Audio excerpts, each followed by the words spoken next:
Hello to everyone coming in. We're just going to wait a couple minutes to make sure we get everyone into the webinar, and then we will get started.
All right, I think in the effort to be respectful of everyone's time, we'll get started.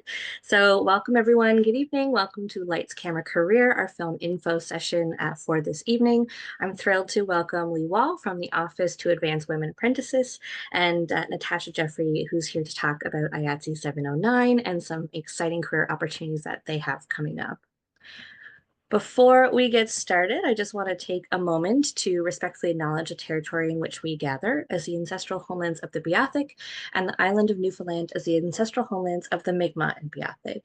We'd like to recognize the Innu and Inuit and their ancestors as the original peoples of Labrador. We strive for respectful relations with all the peoples of this province as we search for collective healing and true reconciliation to honor this beautiful land together. If you'd like to learn more about this, we encourage you to check out firstlight.ca or connect with the folks who are Indigenous in your communities. A little bit about WRDC before we get started. The Women in Resource Development Corporation is a provincial non-for-profit organization committed to increasing women's participation in technology and the skilled trades. We offer a variety of programs, many of which are focused on career development. If you'd like to connect with one of our career development practitioners, we invite you to check out our website, which we'll have some more information on at the end of the session. WRDC also has the STEM for Girls program, which is the charitable arm of our organization. We do youth programming for girls in grades 7 through 12.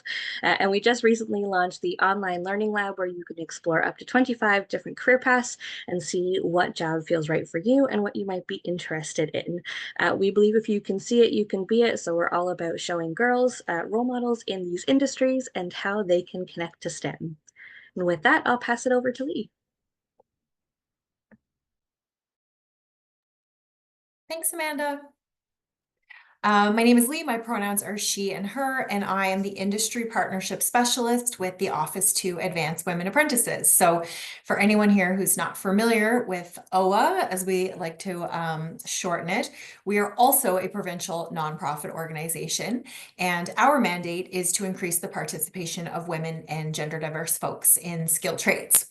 So we do a lot of similar work to WRDC, and we love to work together. So we're super happy to be partnering with WRDC and IATSE WRDC 709 to offer this session. So the Office to Advance Women Apprentices, we do a couple of different things.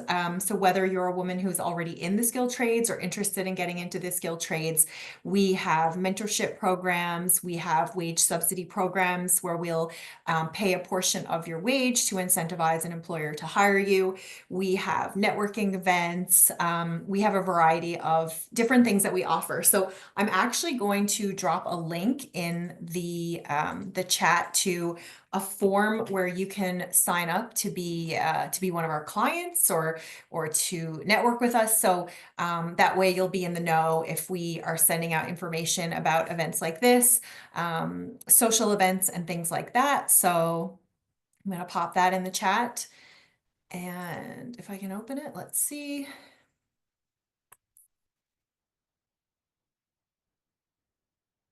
Oh, apparently I can only put things in the chat for hosts and panelists. Okay, I will figure that out later. So in the interest of time, I'll pop the link in the chat, but you can go to our website. You can Google us, Office to Advance Women Apprentices. I also wanted to mention that right now we have a scholarship that's open. So we are giving away a couple of scholarships to women that are entering trades programs. So if anyone's interested in that, again, I will get the link in the chat. Amanda, I think you can go to the next slide. And then I also wanted to briefly mention, while I have your attention, the Women in Trades Community Network. So this is a project that OAWA is working as part of with a number of other organizations in the province, WRDC being one of them. And so this is an online community for women in skilled trades and their allies. So anyone who supports them, employers, post-secondary institutions, things like that. So if you want to scan the QR code, you can get a little bit more information about what the Women in Trades Community Network is, and you can also sign up. So this is a Slack channel, and it's a place to bring folks together so you can get information about job opportunities, events that are happening. You can connect with other tradeswomen for mentorship. It's really meant to kind of be a one-stop shop to bring together all this great information of all the organizations that are doing work to support women in skilled trades in our province. And then I wanted to briefly mention for anyone who is participating this evening, who has signed up, who found out about this info session through OAWA. So the reason that we were really excited about this and wanted to partner is that if you are in the skilled trades, then you know that sometimes things can be a little boom or bust when it comes to projects, which I think is very similar to the film industry, as Natasha will probably get into. So we are really excited about opportunities for tradeswomen to work in film to kind of fill gaps between projects if they are working towards a red seal in different apprentices like carpentry, electrical, and things like that. So yeah, that's pretty much it for me. Thanks so much. You can connect with us on Facebook, Instagram, LinkedIn, YouTube. We're all over the internet. And then our website is womenapprentices.ca. So I'll see if I can figure out how to get those other links in the chat throughout this session. But yeah, otherwise I'm just going to hand it over to Natasha. Thanks so much. Thanks, Lee. Thank you, everybody, for coming and being interested in hearing about our industry. Most people are curious about film and television, and it seems so glamorous, but it's just a regular workplace like everywhere else. People show up, they work their butts off, and they go home to their families and friends, and then they wake up and do it all again the next day. So the glamour, I'm going to take some of the glamour out of it in this presentation, so be prepared. I am the business agent for IATSE Local 709, and this whole thing started with a conversation with someone who was connected to OAWA, and it was a conversation about something completely different, and it led to a conversation about OAWA. And I thought to myself, geez, it'd be great to reach out and see, maybe there's a chance at some partnering down the road, because as Lee mentioned, the film industry can be really busy during some times, and then, not busy at all during other times. And we do have a membership that speaks to regular demands here, but when it starts to get crazy busy, we are often bringing in people from other provinces to work, or bringing in people from the public to fill those labor needs. And I started thinking about ways to potentially partner with organizations that already have individuals with a trade that could be transferable. And I love the idea of partnering with an organization that is focused on women, because I'm always looking for ways to diversify our industry. And our industry is very heavily male oriented in a lot of the trades positions. And so we're looking to sort of diversify that. And we see it slowly happening, but I want to be a part of that change. So we can go to the next slide. So who am I? As I said, I'm Natasha Jeffery. I'm the business agent for IATSE Local 709. I have been the BA for 709 since 2017. I was shocked when I wrote down that that's been 9 years. I've been in the film industry since 2009. And prior to being a BA, I worked my way up from being an executive assistant. I actually started as Alan Hocko's executive assistant. Some of you might know the local actor who is currently on St. Pierre and was the face of Republic of Doyle for many years. And then I worked my way through the system and became a production manager. I have a business commerce co-op degree from MUN, but my alternative plan out of high school was to do theater. So it's amazing that I have somehow many moons later found a way to sort of connect my business background and my love of the entertainment industry. I got my foot in the industry door by volunteering at Rogers Television in my spare time. And eventually, through that, I ended up meeting some people who suggested I volunteer on a short film for a day. And with the connections I made there, because I left a good impression, I was then recommended to be the executive assistant on Republic of Doyle. And that's sort of where it started. You really don't know where it's going to happen with the film industry. I find in the skills trade, it's like, you go and you do this program, and then you do your apprenticeship and you work your hours and you find your way. But with film, everybody comes to it from such a different angle, and people move through the industry in all different ways. It really is a circus, and people do reference it as a circus. I'm also a mom with an 8-year-old son named Oscar, who you may see behind me at some point throughout this presentation. And I have a stepson, Sebastian, and a stepdaughter, Paige, who are in their 20s. And my husband, George, is a supervising producer and former first assistant on Hudson and Rex. So we talk a lot about the industry in our home. It's not always good to bring work home, but our work is our home. And so it's something that we're a big part of. My stepdaughter is in communications, and my stepson is in the trades as well. And I love being in the forest, and I have a little backyard veggie garden and a greenhouse. Just want to share some human parts of me. Next slide, please. Now, who are you? I'm so curious. I see we have a couple of participants there, 13, including or in addition to the 3 of us. I'm curious who's joined us to learn about the industry, and maybe if you could pop a note in the chat, or maybe it's just the Q&A. Maybe this won't work, but let's try it. If you can pop a note in the Q&A just to let me know what your trade or your craft is, any special skills you have, something fun about yourself, or a note about your family or favorite movie or something, just so that I can feel the humanness of the screen that I'm talking to.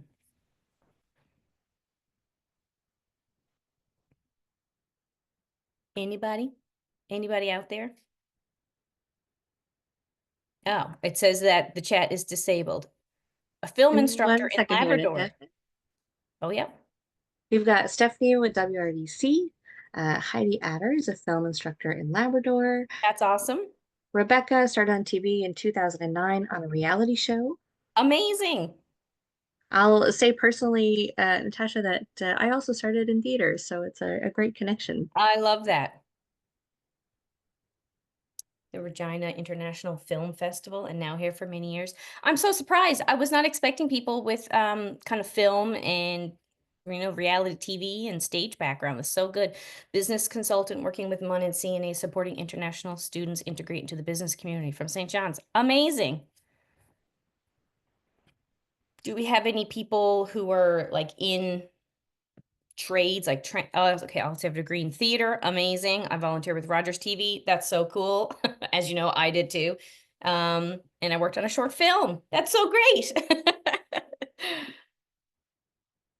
Okay, so some of the stuff that I'll be sharing you may know about already, but I'm hoping there'll be some interesting new things you'll learn. Julia, second-year carpenter apprentice, amazing. Recipient of the 2024 WRDC scholarship, and you love dogs. That's awesome. Congratulations on your scholarship. Heidi's a woodworker and a mechanic, amazing. Victoria was in a music video and a scaffolder. Okay, that's awesome. I can see all of these trades being useful in all different departments, and I'll get into that as well. My trade is welding, awesome. That'll fit in multiple areas. Okay, that's super cool. Thank you so much for sharing that with me. That helps me kind of wrap my head around who I'm talking with. All right, we can go on. Okay, so why are we here? So the purpose of today's session. So one, I want to introduce you to the industry whereby you could transfer your skills during the downtimes on your current career path, make money, pay bills. That's what Lee was talking about. And then two, give me some insight into your skills and ideally help fill some supplemental labor positions for film and television during a very demanding time, because nobody wants to shoot in Newfoundland in the winter. They all come here spring, summer, and fall. And this year, honestly, our industry every year has been growing, and there have been so many challenges across Canada in the States with, strikes and COVID and, now this 100% tariff on films that are made outside of the US is that is just laughable. But there have been so many challenges, and Newfoundland has been so lucky to be continually growing. It's quite a thing, to be honest. So that's where we are. And so this is like a different type of recruitment. So usually you go out and you meet people and they're like, I want to be in the film industry. And then they get hired as a daily, they work their hours and they get whatever training is required to become a member. And then they just work in film. And then when they're not working, they're on EI or they have some other kind of side gig that they do. This is a little bit different where we're not necessarily looking to grow the membership. If that were something to happen, so be it. But we're looking to grow a list of permits. So those are the individuals who are not in the membership, but are interested in working in film when they're available. And ideally they're available when it's like super busy for us. You're already on your career path. I'm not looking to steer you away from that, but I see a partnership that will benefit all of us by, ideally making this happen. Okay, next one. So to give you a sense of like what my plan is, the agenda, I may skip a few things depending on time, but the purpose of the info session, which we talked about, I'll let you know a little bit about like, what is IATSE and what is Local 709 and who do we represent? Then we'll talk a little bit about departments and maybe get a sense of what one might make more sense to you or what ones might make more sense to you. Give you a sense of like who else is on set outside of IATSE individuals. Give you a few highlights on our collective agreement, because if you ever were to find yourself working on a set, it'd be nice to know like, what is the collective agreement that I'm covered under? Give you some ideas about how to start working in film and television. Then give you a sense of what to bring when you're hired so you're prepared. We'll talk a little bit about a call sheet. I have some videos in there too, so you're not listening to me droning on and on. And the call sheet is like the piece of paper that has all of the information that you need for the day of work. Walkie-talkies, because depending on what department you're in, you might actually have to use a walkie-talkie. And then we have a visitor. And then a typical day on set and how to have a successful day on set. So a little bit of tips that might happen there.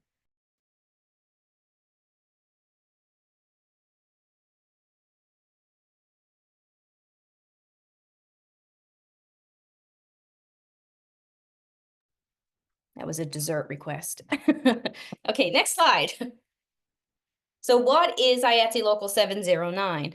IATSE stands for a mouthful, the International Alliance of Theatrical Stage Employees, Moving Picture Technicians, Artists, and Allied Crafts of the United States, its territories, and Canada. So the fact that we are an international union, like the States and Canada, this whole tariff thing that Trump announced on Sunday, I think, the 100% tariff on films, it's interesting to see how our union is responding to that, because it does benefit the US side of things. Although it's not really something that could even happen, because how do you tariff a service? But it is interesting having a union that spans over the States and Canada, and they've been doing a fantastic job of responding. IATSE members work in all forms of live theater, motion pictures, television productions, trade shows and exhibitions, television broadcasting and concerts, as well as the construction and equipment shops that support all of the sectors of the entertainment industry.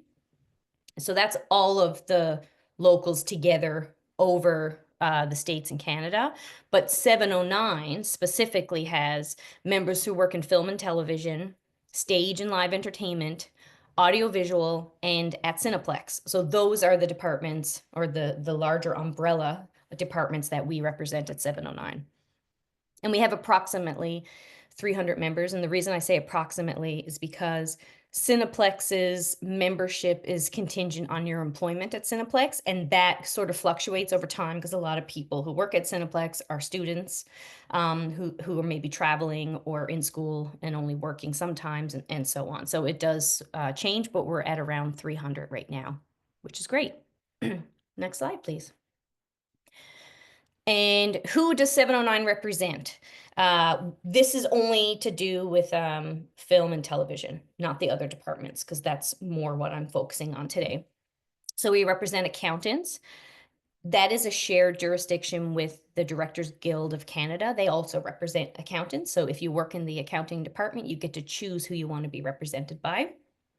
Animal wranglers, costumes, craft services, diving, grip, hair, lighting, makeup, marine, scenic paint, props, script supervisor, set construction, set decorators, which includes greens, set medics, sound, special effects, and transport. So I do have explanations for all of these, but I'm not going to explain them all. I'll go through some that might not be so accounting, we can imagine what accountants do in film.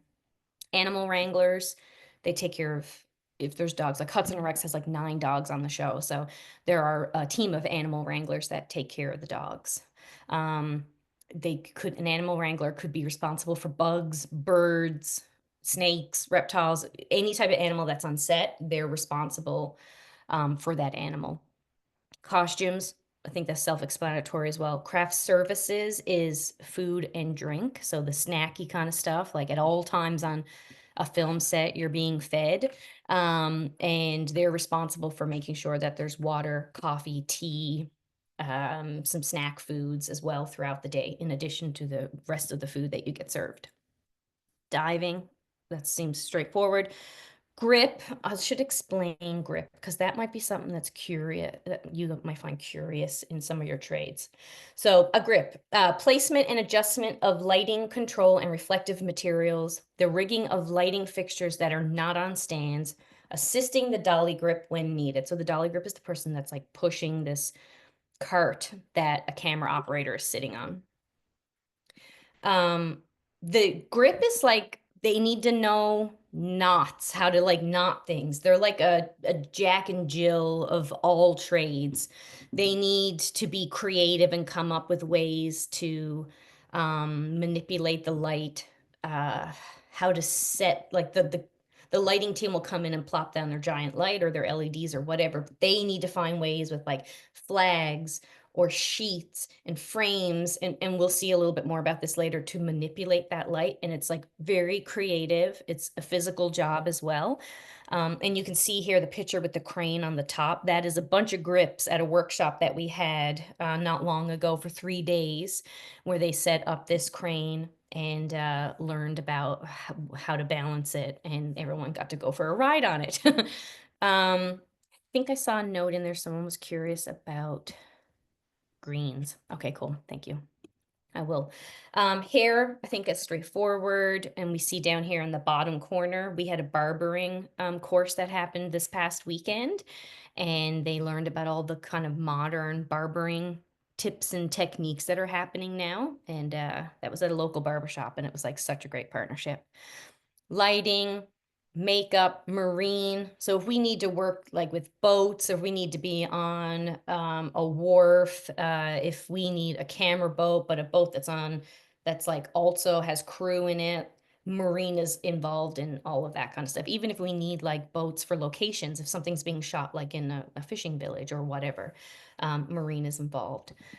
Scenic paint, I'm going to have a video for that too, and I'll explain that later. Props, that is also going to be explained. Script supervisor, this one is interesting, not self-explanatory.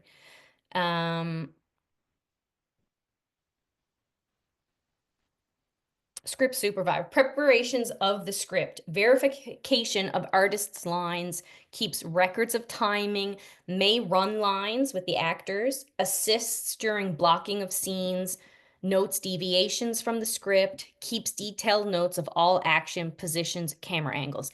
There's one per set, and these people have like beautiful minds. They see everything that's happening. If an actor forgets their line, they scream out line, and it's that person who says what the line is. They're the ones that keep the continuity. Like if the cup gets laid here, it gets laid there with the right hand on this side of the table, and every take that needs to happen. But if it doesn't happen on one take, they make a note that there's a deviation from it, and all of that information gets transferred over to the camera department and then into editing. So it helps with the process of editing that episode or that film. So it's super detailed. Set construction, we have a video for that as well. Set decorations, same thing. And that includes greens. So greens is, if you have this, like for example, Frontier filmed here with Jason Momoa. And that show happened outside a lot in the winter in the woods. And so in some cases, they might have been filming in an area that needed to look like the woods, but they had to clear it out to build the set. So the greens department are the ones that bring in trees and set them up to look like a forest, or they bring in plants. Or if you're like shooting somewhere tropical, but you're not, like I remember being in Toronto and there was a big film set on a street, and it had tons of palm trees that were brought in. I could only imagine how much that cost, but they had tons of palm trees set up on this street, so it looked like a more a tropical environment. So they're responsible for the greens of the show and what that sort of dynamic is, in addition to building the set. Set medic are new people that we just started representing, and they're the medic on set that takes care of everybody. They're the ones that make sure you have your sunscreen on. They're the ones that make sure you're drinking water on a hot day and that there's cooling stations. If you roll your ankle or cut yourself or have a sprain, or if you need Advil or Tums, they're the person who's taking care of you on set. And we'll see a video later where craft and set medic are together. So some jurisdictions it's the same, but now we're starting to separate it because not everybody wants the person who makes you a sandwich to also be dressing people's wounds. So we have them separate here, and I love that. Sound, they're responsible for miking everybody and recording the sound, of course. Special effects is everything. So when I see people who have some welding background, like that is so helpful in special effects. And I think I have a video for that as well. But they cover wind, rain, storms, atmosphere, fog. If there's any rigging where you have to like drop a body from a height. If something needs to look like it's frozen in a freezer, but it's actually not frozen, they create that sort of texture in some capacity. So it's like all these different chemicals and things that they work with, and they create a lot of like framing and structure. So it's like you generally want to have carpentry background, you want to have some welding background, maybe some electrical or plumbing. Like all of those trades go together to create these crazy special effects, people who have like amazing imaginations. And then the transport department, which I'm going to go through as well on one of our slides. Okay, next. So where could I fit? There is a website out of IATSE 891, which is the Vancouver local, And they have the website called Our Work, which like perfectly explains a lot of the departments, not all of them, but a lot of the ones that we represent. So if we could click on that link, Amanda, we can see how it works.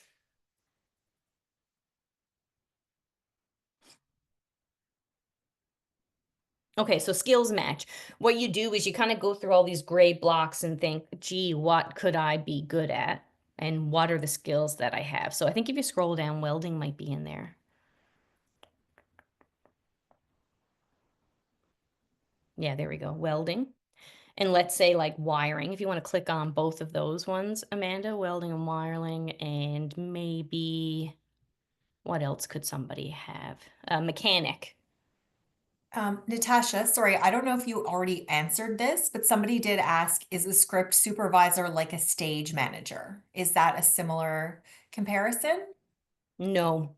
I mean, yes, like a stage manager, I think is better suited to a like assistant director, because they're the ones that are like running the floor, making sure everything is happening.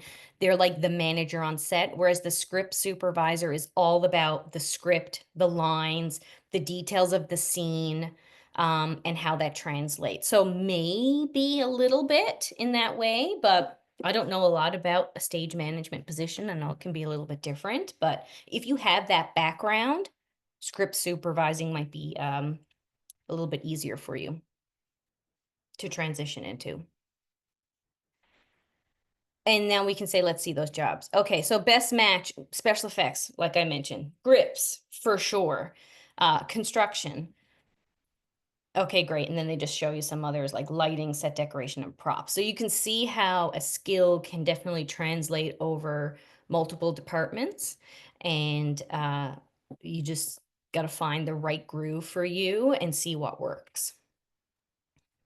Okay, if we can go back to the slide. So that's a fun website to play with. And I think the link is somewhere in this as well for you to grab later.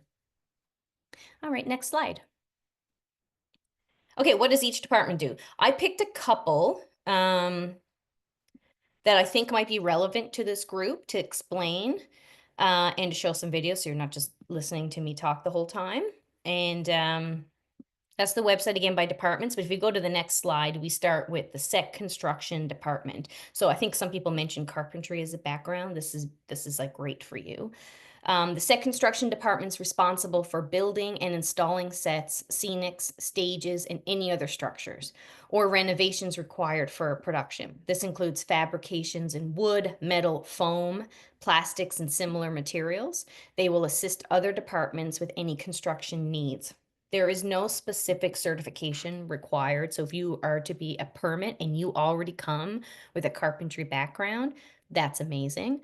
There's a lot of like shaping styrofoam to look like rocks. And then, you know, painting it, as which is another department we'll discuss. But there's also, so there's things like the construction side of what's going to show up on camera, but there's also like on Hudson and Rex, for example, there's tons of dog stunts, and those dogs need ramps to do the stunts and to practice the stunts.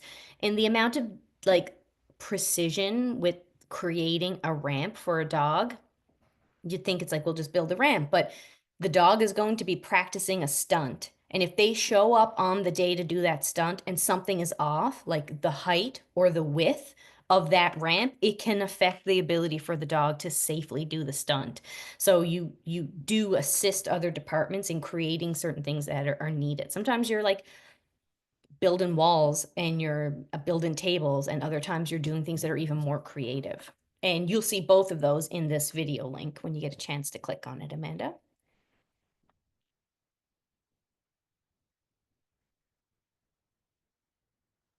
Would you like to do the one on the left or the one on the bottom first? Let's do the one on the bottom first. Great. Film is a bit of an eye-opener, but it's not because it's difficult, it's because it's different. My name is Ken Mackay. I work in the construction department as a scenic carpenter. This is our work. The construction department builds the sets and is the first wave. We build parts and pieces for the set that might need a little more skill, a little more finesse. preparing for set deck, paint, and the final touches so that the actors can do their jobs. We have to make walls and ceilings that move out of the way for the camera. Fake doors, fake kitchens. For example, I'll build a set of 15-foot by 12-foot doors occasionally, which I would never do in the real world. So that's a bit of a change in perspective, but all the skills that we needed to build those walls in the real world are just the same as we built here. I started in construction back in 1993. Started as a laborer building homes, worked my way up into framing and finishing. So anybody that does what I've done, and I know there's a lot of guys out there that have, would fit in quite easily here. The variety is very appealing. We get to do different things, see different sets all the time. There's always a new challenge. You're never doing repetitive work over and over and over for months on end. You're generally mixing it up. You meet a good bunch of people here. A lot of highly skilled and highly creative people to work with and learn from. It's a good place to work.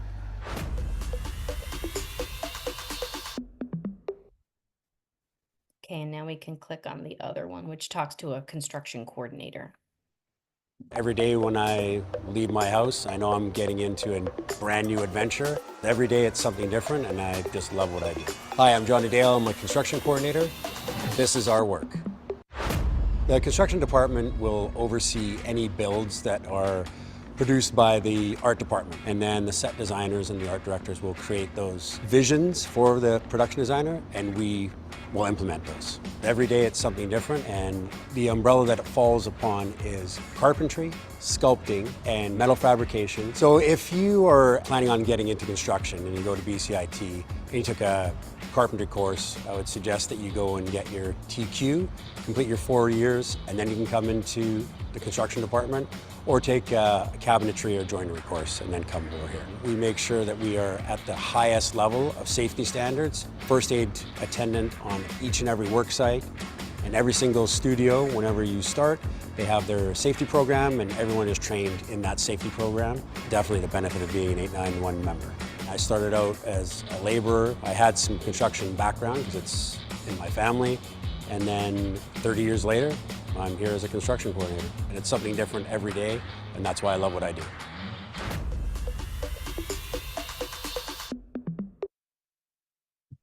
Okay, great. So you see, like, they talk a little bit about the requirements, and then you saw in the video there was like a yellow screen that outlines it.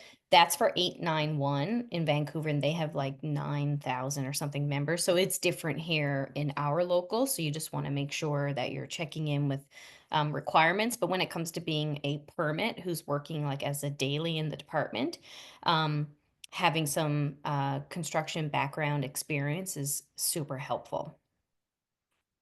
The next department I'm going to go to is scenic paint.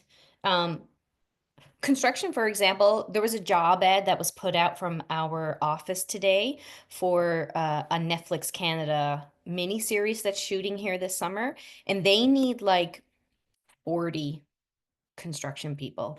And the majority of our construction members are working on St. Pierre and Hudson and Rex.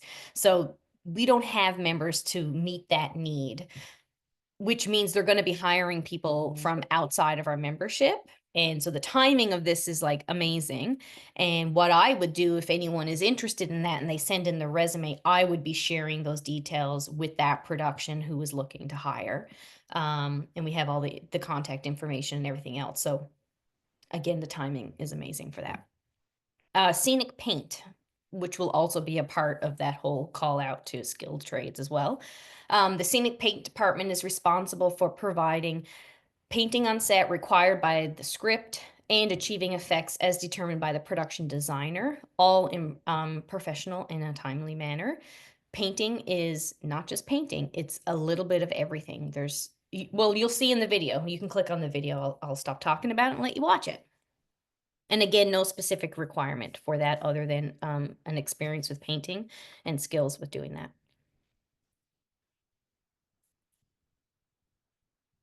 I love the fact that I'm able to take my artistic abilities and put those into a motion picture and see how that affects and changes the movie or TV show.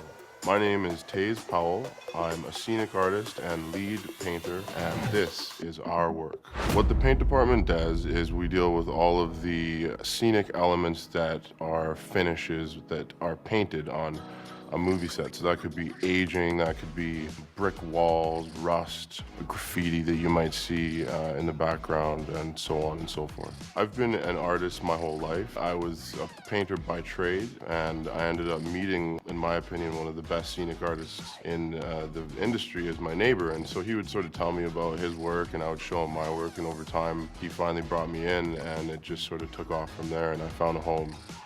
As time went on and I was able to show people what I could do, it led to more and more work. So once I became a member, I pretty much was working steady from that point on, and tried to always learn, tried to always be observant of people who were considered talented and just walk in their mold. And ultimately, it gave me an opportunity to build a great network. It made work opportunities much easier to get, and that's carried me to where I am today. It's always something new, so it always presents a new, exciting day for me. The most challenging project that I think I've worked on was called The Big Friendly Giant, and it was a great challenge, but it was an awesome opportunity. I got a chance to meet Spielberg, and ultimately it turned out to be one of the most scenically rich movies I've ever seen. Everything that we do really comes down to a team, so people have to be able to be dynamic, people have to be able to adjust under pressure and be friendly and cordial throughout the day. We spend long, long hours together, and it's important that people can get along. And a permittee would have to have a basic understanding of the trade of painting. Now there's plasterer, graffiti artists, there's wallpaper hangers, and from there, obviously, once you get onto a movie set, there's a lot of different practices that we do that are unique to film, and so those things we understand people need to learn, but in terms of those basic elements of the trade itself, we expect they have that. It all comes down to resilience and your character and attitude. A person with a good attitude can go far in this business, in any department. It can absolutely change your life. It's going to be challenging. It's not, every day is not easy, but it ultimately can give you a better lifestyle and make you a better person, I believe.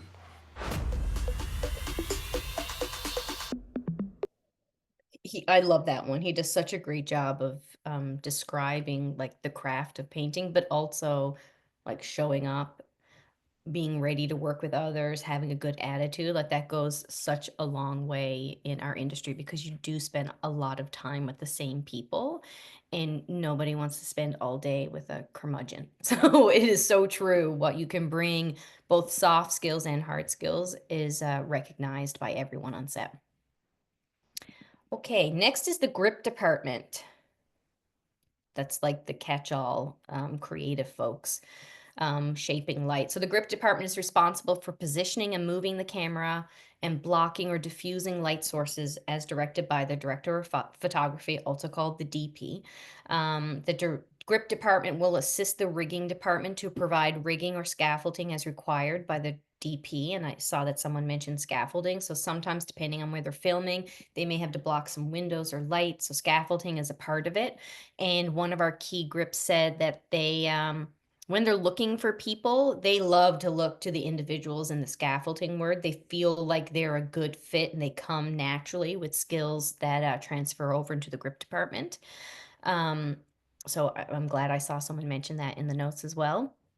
And then useful certificates or certifications for a permit, because these are things that you would need to become a member. But if you show up as a permit ready to work a couple of days here and there, if you have your fall protection training and your aerial work platform training, that's fantastic. That looks great on your resume. Let's watch this video.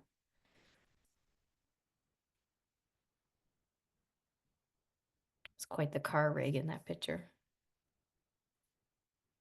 What I love about working in the film industry is basically that every day is different and that you get to be creative in even something like a technical field. Hi, I'm Melissa Beaupre. I'm a grip, and this is our work. So basically the grip department's involved in lighting and camera, so any kind of cutting of light and camera movement, as well as rigging. They'll work with construction to rig sets or art department to set up anything they need to do. So the grip department will take direction from their key grip, who will get instructions from the DOP on what he wants the vision of the shot to be, or the vision of the lighting to be, and then that gets passed down from the key grip down to the rest of the department. The coolest thing I probably personally got to do in the last couple of years was I did all the car rigs on Coffee and Cream for the first time. I was in charge. My key was like, I want you to be there to be the lead. And by working with the body structure of the car, we build something off of that to accommodate what the director's vision or the DOP's vision. It was 3 full nights of just car rigs. What I personally like about being a grip is that we do need to solve problems, and when something doesn't seem possible, we help make it possible. I really like the people, for one. I really like that every day is different and that there's a lot of challenges with how to figure out how to build a shot or build a car rig or build any kind of thing to facilitate a camera move, or how you're going to work around the limitations of on-set work. So the tools of the grip department are stands such as C-stands, Mombos, combis, and then frames such as anything from a small 2x3 flag, which we call a brute flag, up to a 20x frame, which we'll use for diffusion or negative or something like a rain cover. I started doing stagecraft in high school and really liked it. And when I first started in film, I started volunteering, work on smaller budget productions, music videos, independent features, anything I could do to get enough experience to apply to the union.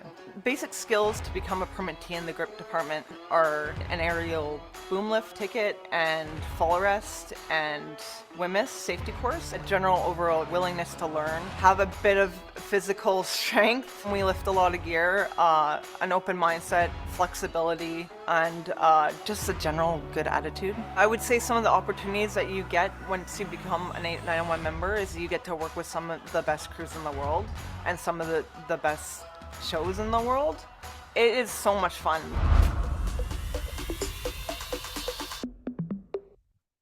So lots of gear in the grip department. So if you're a gearhead, that's the place for you to be. And I love that they had a woman talking about that department, because it is often a male-dominated department. And we have a couple of women actually in our membership who are grips, which I think is awesome. Next one is the lighting department, who works very closely with the grip department. And they deliver the illumination for the photography of the film. And they do that under the guidance of the director of photography again. They do, they power all the lights, any of the associated attachments, they focus the lamps, and they power set lighting. In conjunction with the grip team, lighting is adjusted, controlled, and the intensity is modified to achieve the photography requirements for the look of the film. They may work with the rigging team to build the grid for the lights in the studio. This department also supplies and distributes unit power throughout the studio and at the location.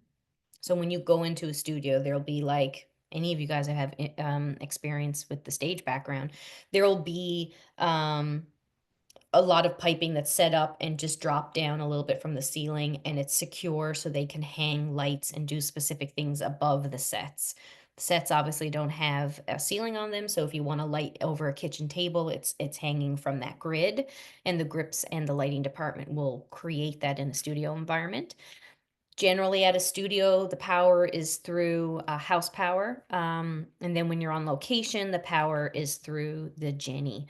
And it's been a big topic of sustainability in the lighting department, trying to get more sustainable power that's not run on gas in a giant Jenny. Like, we get like a 10-ton that comes here, and the show may never use that amount of electricity, but it's the size of the truck that we have here, or we can get here from, like, say, Nova Scotia, and it's more than what's required, which is not sustainable. And so we've been kind of testing out some of the battery powered Jennies for both base camp and for set. We've had one here for 2 years now that we've kind of been toying with to see how it might work. And there's, in some other larger cities, there's tie-ins. So if you're shooting downtown somewhere, you can tie into the electrical grid that's down there instead of bringing the Jenny. So we have some areas around St. John's where we know that can happen, but there definitely could be more. And so to be a permit in this department, it would be awesome if you had your fall protection again and your aerial work platform training. And we can watch the video.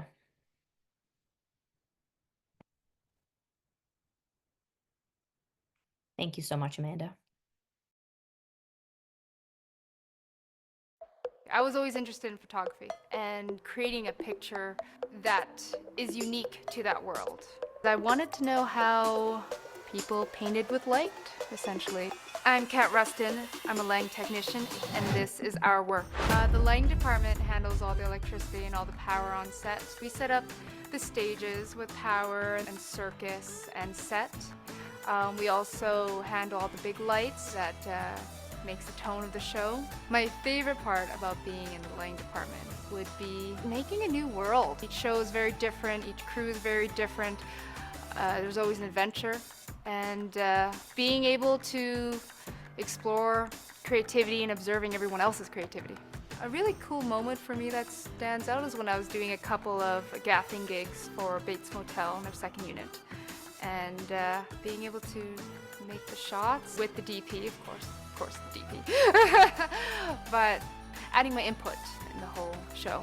The toughest and most intricate parts that I've been part of are definitely the superhero shows. Shows that want to see the whole world, whether you're outside in the city and you have to light 20 blocks of downtown, or if you're in a series of unfortunate events and you have this massive stage where you have to hide all your lights. Another challenge would be communication. Everyone speaks a little different language. Everyone has a different level in their work too, so just being patient with that.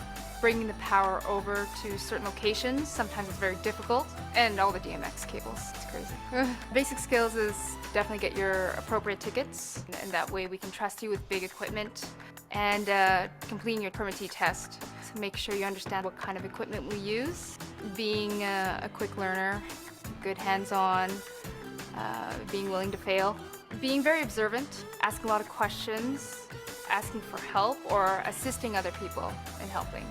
I find the lighting department to be very supportive. As a female lighting tech, I always know I can look towards my boys to stand up for myself, and frankly, I can stand up for myself too, so.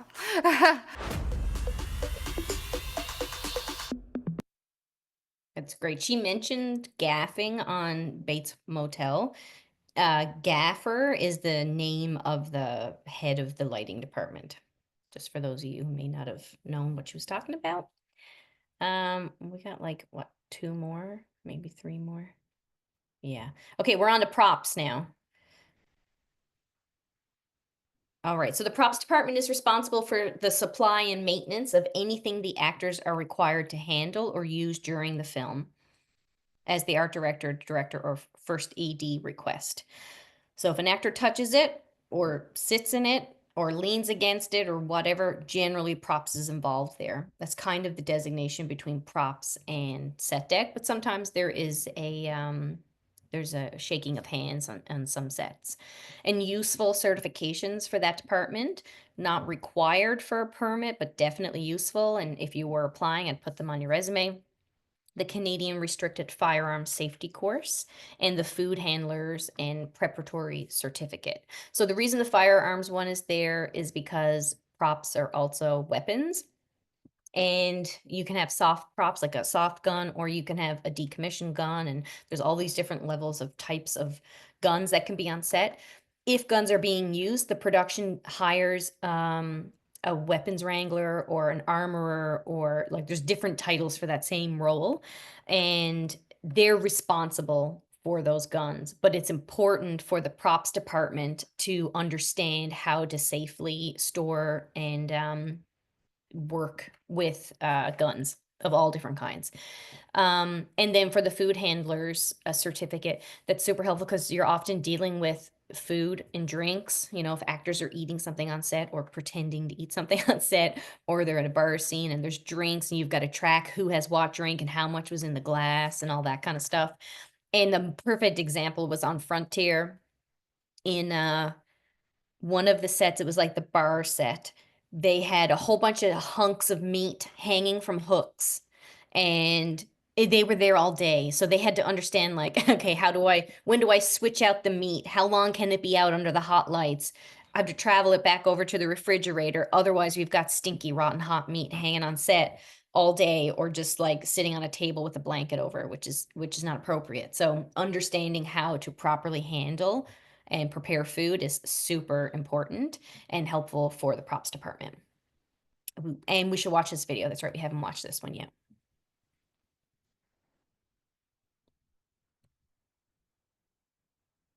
I've had some really good people that have given me opportunities, and I know that when I see people coming up through the ranks that I too want to try and help support them and give them opportunities to grow as well. I'm Sean McQuillan. I'm an assistant property master. This is our work. The props department handles everything essentially from a handgun to a sandwich. So anything that an actor interacts with on set, and any of the work that they touch, we're in charge of. We either provide it or we help teach them how to manipulate it. Really, I think one of my favorite parts is interacting with the actors. You're there really to support them.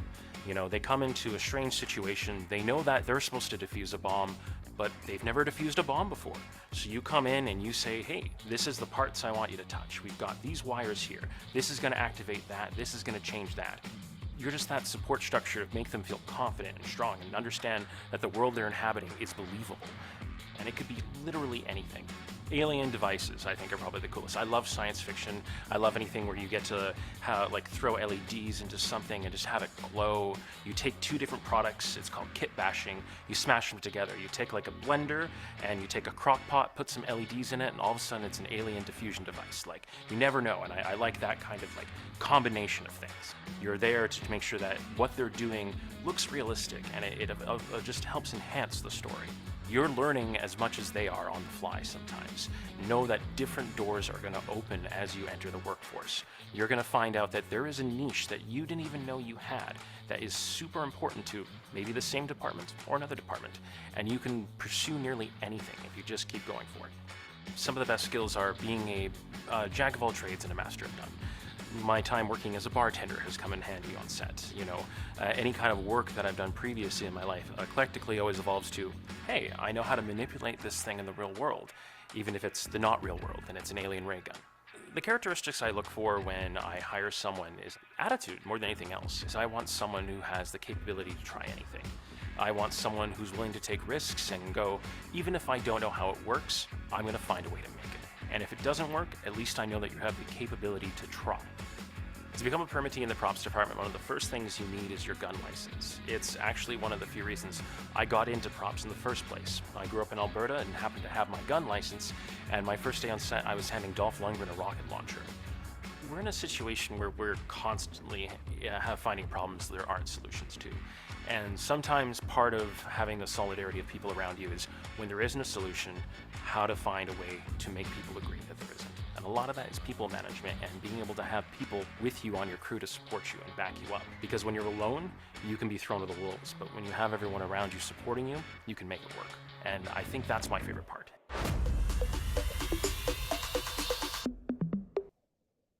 He has such a good attitude as well. The jack of all trades and master of none is quite true with props. Like, you never know what you're going to be thrown into.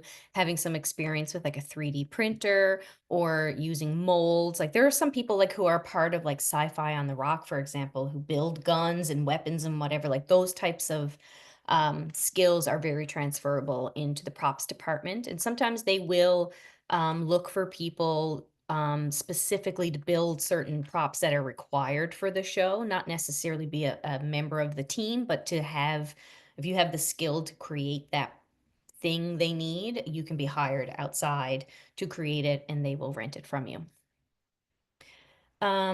Our next one is the set decorating department. So the set decorating department provides and arranges all furnishings, items, and materials, including real and artificial plant materials. So that's with greens, within a set that will appear on camera, except props, as an art director, director, or first AD requests.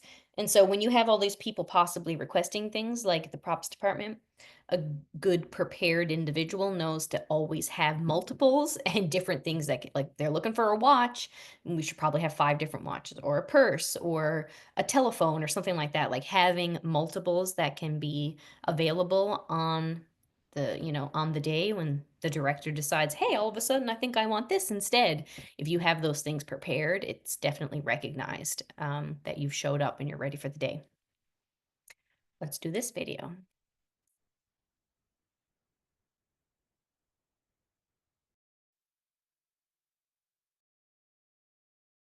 I had a little bit of a set decoration experience in the theater and lighting. So when I came to Vancouver and discovered the set decoration department here at Local 891, it brought everything together that I enjoyed. I'm Michael Billings. I'm an assistant set decorator. This is our work. The set decorating department is responsible for decorating the sets. The sets help tell the story. So the art department would design the sets and make the blueprints. The construction department would build the sets. The paint department would paint the sets. And then set decoration comes in. We read the script and break down the script to what is required, from the flooring to the lights in the ceiling and everything in between. What got me interested in set deck was that every script is different. We like to think outside of the box, and many times there are 2 or 3 ways to do things, and it's a creative part of the work that is really appealing to me. I think that one of the things for people coming into the set decoration department is that they're adaptable. They should be ready to take on challenges and learn from people that they're working with. I know that I wasn't always comfortable with certain elements. For instance, my flower decoration wasn't my strongest point, but I embraced that once I got into the department and learned. But we do so much different work every day that I'm always looking for people that have a wide range of skills and aptitudes. It's that variety that makes the job fun.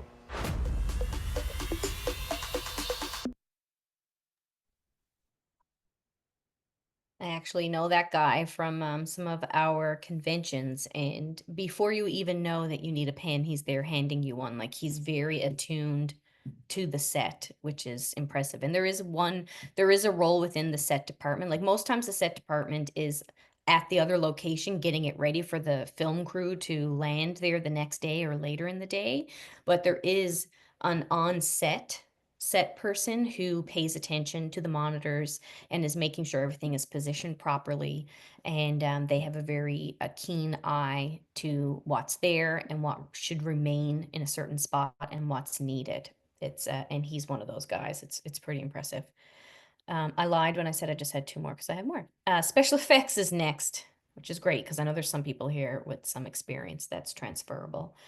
Special effects. So the special effects department is responsible for providing and executing effects required by the script, including artificial atmospheric effects, window frosting, frost, fire, smoke, flames, torches of all kinds, fog, steam, mist, water, waterfalls, portable spill tanks, storms of every nature, waves, cobwebs, mechanical effects, electrical effects, and explosives, at the direction of the DP, director, and production designer and stunt coordinator.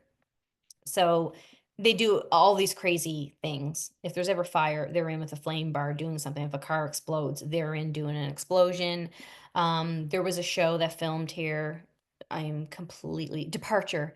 And it was shot on a boat at some point, and there was like supposed to be all these crazy waves and rain, and they had to do reshoots or extra stuff. So they had all of these rigs set up that were like raindrop ones, and they could blast water through it and get the actors, in an environment that was like being on a ship out at sea when the storm was happening. They kind of cover all these crazy things, and there's people who like get a skill and they become like the person who does that particular thing, and they get hired on a show if they need it. But then there's also individuals who do a little bit of everything. We just had a woman cross list from the electric department into our special effects department. And in her spare time, she's a flamethrower. So she'll just go out and like do crazy things and throw stuff that's on fire in the air and do shows. And she's been a part of the circus. And so she has like an amazing background that totally transferred into the special effects. She may not have experience with blowing things up to a certain degree, but she definitely has other experience, because there's so much here listed that you can't, it takes years to become a master at all of it. And so you kind of start with something and you start to grow from there. Useful certificates for a permit would be first aid, that's obvious, a fall protection, aerial work platform, pyrotechnics, safety and legal awareness, propane handling, do use a lot of propane, and training or experience in mechanical, pyrotechnics, scenic carpentry, electric or electronic plumbing, and welding. So you think of the kid that was like out in the woods, you know, blowing up cans of WD-40 when you were in high school. They probably would do really well in the special effects department. Let's watch the video. Then I have two more.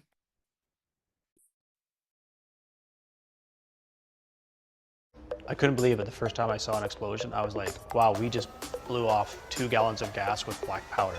My name is James Parody. I'm a special effects supervisor, and this is our work. So special effects is one of the creative departments. It's a mechanical department. We do everything from wind, snow, pyrotechnics, rain, custom fabrication, plumbing, gas fitting. So when I started in special effects, I came in as a welder. Then slowly I started training under peers and other coordinators and supervisors. And pretty soon we're doing explosions. Every day it's creative, every day it's different, and we always have challenges. Often we get to build things we'd never get to build in the real world, going from building the gondola on a BFG to some of the big pyrotechnics, Godzilla, working to work on a Batmobile, on Batman versus Superman. There are opportunities to do fireworks, to do large explosions, to flip cars, to flip buses. It's not just trades. Now you're being creative. I guess criteria for hiring when I'm hiring new crew members, number 1 is work ethic. 2, some sort of a mechanical background, whether it's a trade or just always turned wrenches in their dad's garage, that they're safe, and 3, that they have a great positive attitude and they're willing to learn. Because you can come in here being the best at your trade, but you might not be working as a welder per se or electrician. You might be pouring icicles or doing snow dressing. But the biggest thing for me when I'm looking for a new hire is their attitude. And this is an opportunity to A, work in a great atmosphere with fantastic people, some of the best in the world, and you're working in the movies.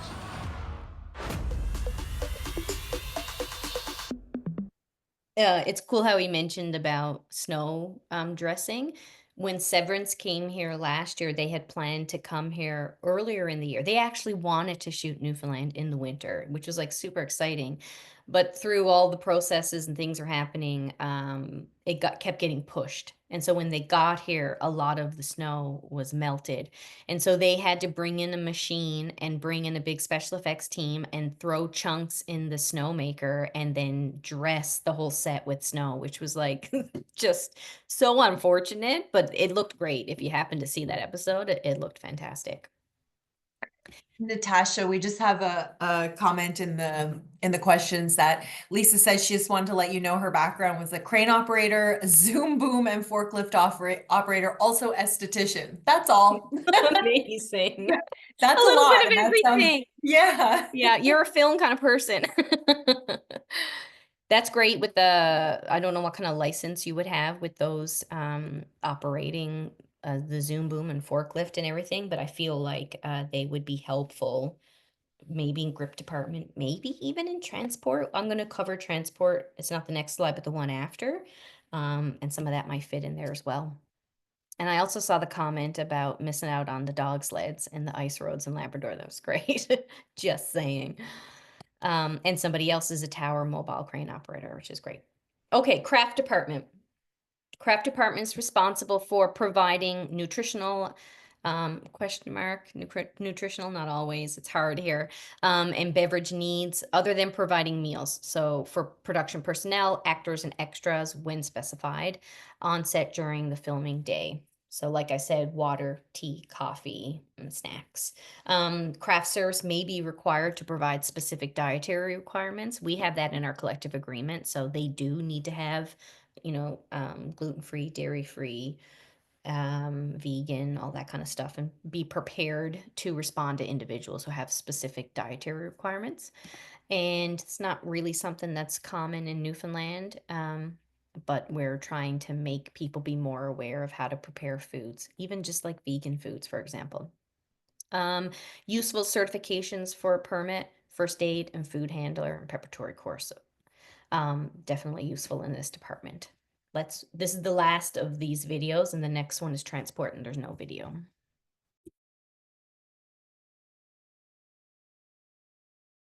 We are the on-set first aid attendants, and we take care of the crew.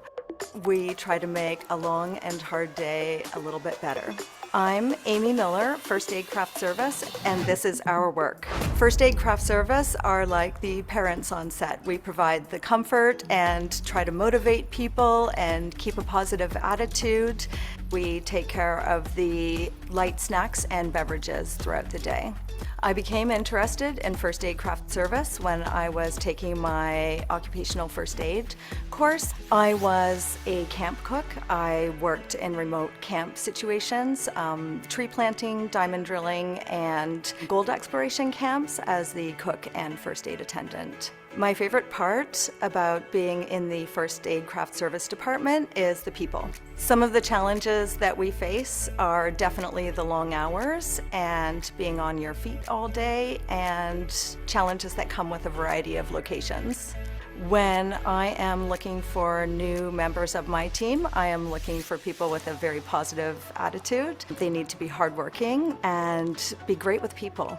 To become a permittee in the First Aid Craft Service Department, you need to currently hold a valid Level 3 First Aid certificate, as well as a Food Safe certificate, WMIS, and you need to have the motion picture orientation course as well. I would advise anyone looking to come into membership in the First Aid Craft Service Department to be willing to work hard and to try to make the day better for everyone and ready to adapt to any situation.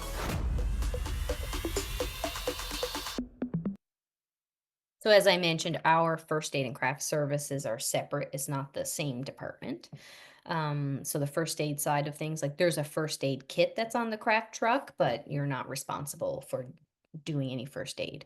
And so the last department is transport, and all of these departments are ones where we do need supplementary labor when it's busy, which is why I picked those. And they also have room for transferable trades, like to take those skills into the film industry. So the final one, transport department. They're responsible to provide, maintain, and operate all motor vehicles and trailers associated with a production other than those contracted independently. For example, if a bus is required, usually we hire a bus company versus having someone in the transport department drive the bus. The department is responsible for safe operation of all vehicles and for timely movement of all personnel, film equipment, and supplies as required. So if the lunchroom is not near set, transport is lined up in their minivans and they're collecting the crew and they're traveling them down to the lunchroom and they're traveling back. If parking is not near base camp or set and it's a separate crew park, you park your vehicle, you hop in a minivan with a transport driver and they bring you to work. A production driver is a driver's license equivalent to a Newfoundland Labrador Class 4. So that there's different sections of the transport department. So a production driver needs a Class 4 commercial.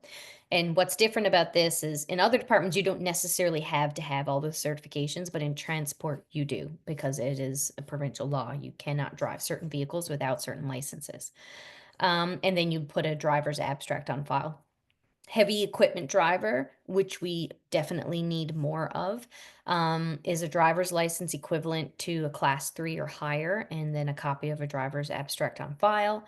And then the base camp generator operator is the driver's license equivalent to a Class 4 or higher and a copy of a driver's abstract, plus a copy of a certificate of approved generator operator course. So you have to complete a course in order to use the base camp Jenny. And that is the Jenny that powers all of the trailers for where the actors are staying, the hair and makeup, the craft truck, the AD trailers, all that kind of stuff. It's like its own little camp that needs power. Okay, and there's no video for that one. So moving on. Who else is on set? So we've talked about 709 folks in the different departments, but when you show up, there's tons of other people on set, and you won't always know who they are. It's important to know when you know, the executive producers on set, sometimes you can kind of tell in a way that, oh, that must be like a boss that's on set. But if you're coming in as a daily, you may not always know who that is, but it's kind of smart to pay attention to the room and get a sense of like who's there on set watching what's happening, and who are you interacting with. So the executive producer is the actual boss of the production. They can be the active originator who found the project and obtained the rights and found the money, and is pursuing the project from start to finish. They will most times be dealing with the funders and broadcasters and distributors, which is why you don't really see them on set too much unless they're like popping by. Sometimes you have a passive EP, and they fall into two categories. So an EP by ownership, portions of the parent company producing the show, or in these notes it's called a stunt EP. I've never actually used that before, but those are like the famous people, like when you see the stars listed as executive producers, or sometimes like the writers would be listed as an executive producer, and their names are generally brought into the project to, like, if the influence of their names is needed to get the project going. You'll have producers on set. You could have a line producer or supervising producer, or just someone who's called a producer, and they do both. Depends on the size of the project. And so the producer, these are the nuts and bolts of the producer group. Prior to their hiring, it's all theory. Once they're on the job, it's all about the real details, the budget, the crew, the logistics, the schedule, and how they're going to make it all happen. They work closely with both the executive producers above them and the production manager who is below them. If there's if there is a hot seat, it's the producer that's sitting in it. So there's a lot of problem solving that has to happen with the producer. And I don't know if any of you are watching the show The Studio on Apple. It's hilarious. It's like a really funny look into like a lot of these positions. So I highly recommend it. The production manager, which was a role that I had before I switched over to being business agent. They're hired by the producer. The production manager is the highest level of non-producer there is. Once hired, they're involved in every major decision that spends money.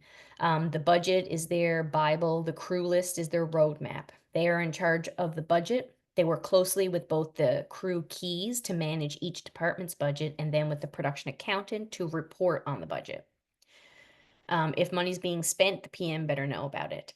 So they also do all the hiring, the firing. They do the hiring of the dailies as well as the weeklies. Generally, they will leave some of the dailies in the hands of the keys of the departments, but they need to know about it because they approve how many dailies. So let's say the key grip says, you know, based on the schedule for tomorrow, I need 5 dailies to come in. It's the production manager that has to approve that. And they may come back and say, well, we'd only have enough room for 2. And then it's a negotiation between the PM and the key to figure out how they're going to get the support they need on the day to do what's required. Because the longer it takes, the more it costs. The assistant or the director, and I have DGC in brackets there. So that's the Directors Guild of Canada. They're the other guild. There's also ACTRA that represents the actors. But the other guild that represents the like not the technicians, but the people working on set, is the Directors Guild of Canada. So the directors are covered through them. The assistant directors, so you have like first assistant, second, third, and fourth, and they all have different jobs. And I feel like the stage manager one that we talked about earlier is more equivalent to the assistant director's job. And they break down the script and decide how each day is going to be shot. And they work really closely with all the keys of the departments and have production meetings to make sure all the information is flowing. Everybody knows what's happening, any changes that need to be made. If they think a day is going to go longer than expected and therefore cost more money, what are some things you can do? If you don't manage to get the day before the sun goes down, they have to reschedule it and figure it out. So they create the schedule and they work with everyone to make the script happen. Locations department, they are the ones who get the location that you want to film in. They go knocking on doors and shaking hands and securing properties that you can film in. And they also are responsible for taking care of that location, whether it's the studio where you're shooting, putting out the garbage and the recycling, answering any questions that the owners of the location might have, making sure that it's a safe environment, working with flaggers. Maybe they have to shut down a road in order to film outside driving stuff. So they are a little bit all over the place and very connected to the public. And then actors and stand-ins, you might see those on set. Obviously, the actors are on set, but the stand-ins, when the actors leave set, the stand-ins who generally are the same height, same hair color, are similar, will come and stand on the set so that all the other technicians around can continue to work on shaping the light and setting up the camera in the actor's absence. So those are the other people that you would generally see on set. And if there's anybody else, they probably shouldn't be there. No, that's good, Amanda, thanks. How are we doing for time? 7:19. Okay, collective agreement highlights. This is, I'm doing like the short version of these. Our agreement is online. It's like 50 pages long. But if you are in a position where you get hired to come on set, it's good to know like what agreement is there for you, because you're protected under our agreement and you get the same support as members would. So I'm going to share my screen to show you that. Here we go. So this is our website. If you go to IATSE709.com, you can see lots of information about us. Stuff for members, stuff for production. There's a bunch of industry links in there as well. And then we have our own back-end database for our members to log in. But if you go over to members and you choose film, stage, and AV, and we have like information about our benefits, different education, reimbursements, our events calendar. But downloads is where I want to go. That's our policy book, letter of recommendation format, our standard collective agreement, and then the health and safety guidelines. I'm going to go into our agreement. This is the 50-page document. And I'm going to scroll right to the bottom. And I muted myself while I was doing that. Okay. Because I am going to want to talk about this as a part of it. Okay. So I'll just leave this here while I'm talking about everything else. So your weekly and daily hires, the definition is a weekly hire is an employee who is hired by the company to provide services for the week. And these people are generally hired for the whole show. So you're hired on like a Monday to Friday or a Sunday to Thursday, depending on what the work week is. And you are to be available for the whole show, whether it's like 21 days or 6 months. You're being hired as a weekly hire. Then there's daily hires, which is probably where you would find yourself landing, which is an employee who is hired by the company to provide services for one day only. And these people are generally hired based on the daily needs of the production. So one day only is your contract, but you could work 2 to 5 days a week as a daily hire. And the bonus is, as you see here in our rate sheet, right at the bottom, daily calls are an extra 75 cents per hour. So if you are hired as a daily, it means you don't have that security of working for a week. It means that you're available and therefore not working another job, which is a benefit to like help out the show. So you get that extra bump in what your pay rate is. So based on the rate sheet, you would look at that rate and you would add 75 cents to the hour, and that will give you what your hourly rate is. The work week is usually, obviously 7 days of a week, but the first 5 are work days, and day 6 and day 7 are normally days off. If you work on those days, they're considered premium days and they have a different pay structure. A normal work day for all departments is 8 hours of work plus 1 hour of an unpaid meal break. It's a little different for accountants because of our shared jurisdiction. They have a 12-hour day. Minimum call for a regular work day is 8 hours. So you can come in and work for 4, but you can't get paid for any less than 8 hours. And then after 8 hours, you go into overtime. A weekend premium day, which is your 6th and 7th day, they're paid at 2 times the basic hourly rate. However, if production gives you 24 hours notice that you're going to be working those days, or they've asked you to work those days, the pay goes down to time and a half for the first 8 hours. The overtime is calculated in 15-minute increments. I'm actually going to stop sharing this and we're going to go back to the slideshow because there is a slide I will show you. So work performed after 8 hours is paid at 1.5 times the basic hourly rate. And Amanda, yeah, this is the one I want to show. This just shows you the structure of the day. So after 8 hours, you're paid time and a half up to and including the 12th hour. And then after 12 hours, it's double time up to including the 14th hour. And then after 14 hours, it's triple time.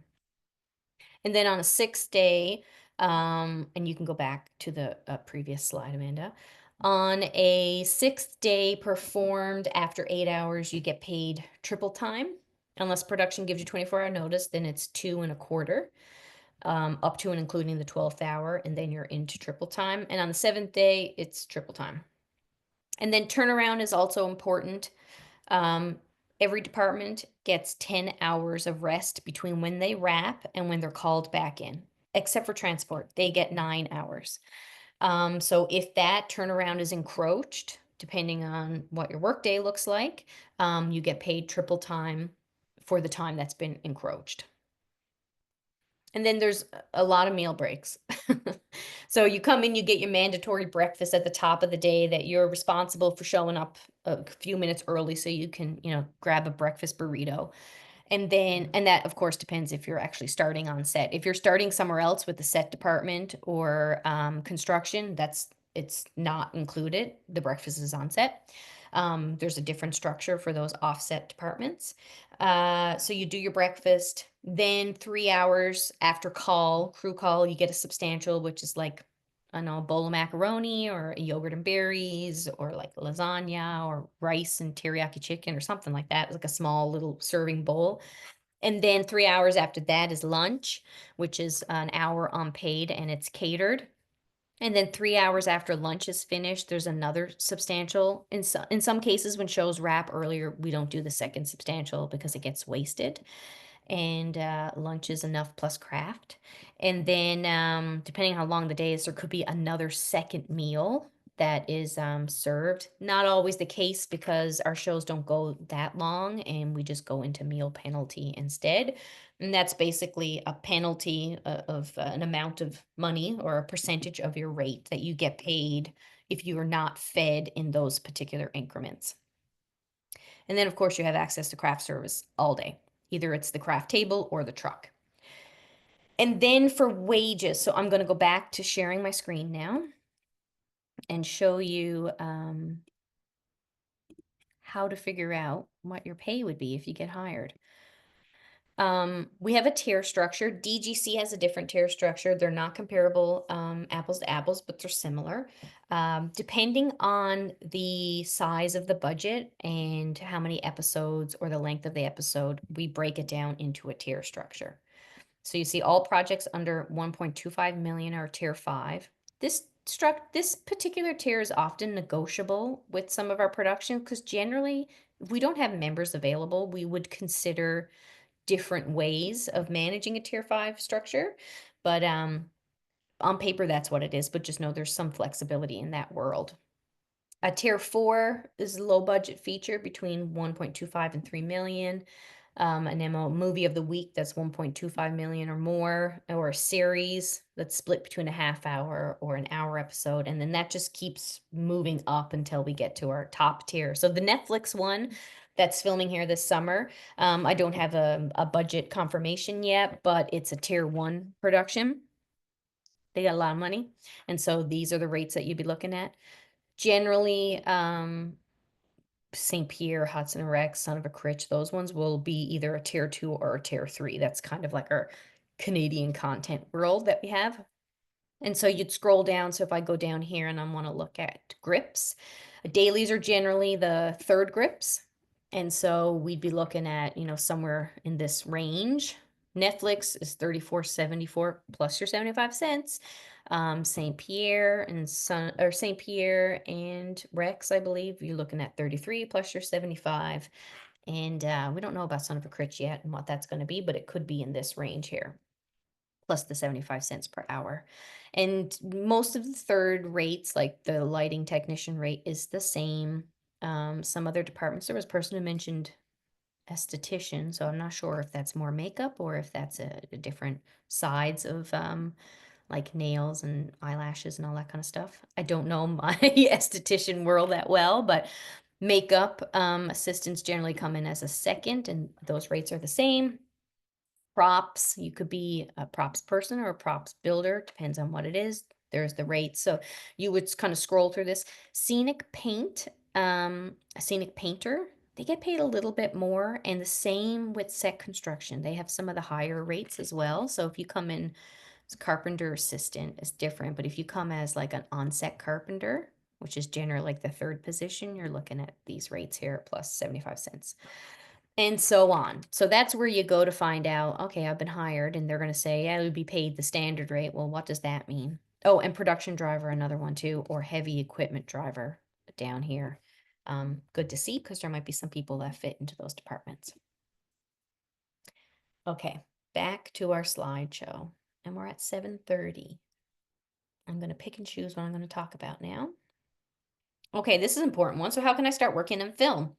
It's good to know the structure of how hiring happens. So productions are the ones who do the hiring of the keys of each department. So at the beginning of it all, during prep, they're hiring all the keys, which would be members of our union. Then the keys start hiring their teams, and they have to hire from our membership first before they start getting permits to fill vacant positions. And we have a job ad structure that we do to make sure that that's happening. The union represents all those people who are hired, both members and permits. And that's why I'm showing you where the collective agreement is, so you know what your protections are. So what you need to do is get your name out there, and the best process is to create a resume that focuses on your transferable skills. Note any film experience you have or stage experience, as some of you had mentioned. Highlight any relevant certifications that you have. Like WMIS is mentioned a lot. We also require WMIS. If you have WMIS, that's great. If you have those other ones like fall arrest and aerial platform, put them on there. If you have a special license or even just a regular driver's license, put that on there as well.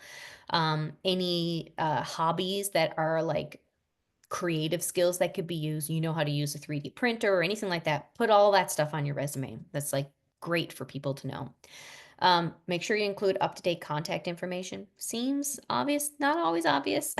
Highlight which departments you're interested in, and then send your resume to the union, because you don't know who's the keys of the shows. You might know somebody that works in film, and that's great. Talk to them and let them know you're interested. But generally, people don't always know who to be applying for a job. So if you send it to me, I will keep the resume on file. I will know when I get crew lists who's been hired on shows. And I'm doing a service to you to help get the word out you're interested. And I'm doing a service to our members who are hiring by saying, hey, I see you've got a few positions that need to be filled. Here are people who are interested. So I want to be able to connect skilled individuals with those that are hiring. So I created a form. It's not an easily rememberable link there, but if you go to that link, maybe I can click on it, or Amanda, maybe you can click on it. Okay, good. So permit list information form. It's just there so that we can keep track of who's interested. Simple questions: what's your name? What's your address, your email address? What's your phone number? Upload your resume. You check off which departments you're interested in. And now you know about quite a few of them, which is why it's helpful that I went through that. And also, YouTube is great to go and look at other videos. Do you have any relevant certifications? And then, are you interested in taking set etiquette? So that would be like the next step. Because if you can put on your resume that you completed one of our set etiquette, that puts you above like random people who are also applying. We have one coming up, I think it's on May 24th, and it covers some of the stuff that I've covered, but way more detail. And it will prepare you to be on set and to like not embarrass yourself without knowing about it, and to kind of understand who's there, how to be prepared, what to do, what not to do. So I highly recommend that if you're like actually really serious about working in film. Okay, let's go back. Next, what to bring to work. I'm gonna skim through this one. Some departments have, like, they expect you to show up with a kit. So if you're working in construction, for example, like if you have your own toolkit, like you can bring that to work with you so you're prepared. Sometimes the key will have all the stuff that's required, not always. So it's good to ask the person who hires you, what kit do I need to bring? If you're working in set dressing, great to have a small toolkit for like hanging pictures, putting up curtains, putting furniture together, all that stuff. Like your basic toolkit is great. Measuring tape, all that kind of stuff. That's super helpful to show up and show that you're like a professional and you're ready to go. Same thing with like hair and makeup. There's like some things that you can show. Most times it's provided, but there's like basic kits that you can bring and be prepared. In some cases, your kits can be rented from production. If you have items that they're not interested in purchasing and storing and all that kind of stuff, they will rent it from you. And that includes like your cell phone. If they're expecting you to be available by your phone, depending on what position you're in, you might get a phone rental. Not always the case for dailies because you don't need to be available by cell phone, but it's just good to be aware of it and ask those questions. And there's a link there. We're not going to go to that link, but IATSE 634 is in Northern Ontario, and they actually have lists of like example kits for some departments if you wanted to just Google IATSE 634 and you'll see it on their website. And always dress appropriately for the weather. That's why I have this picture here.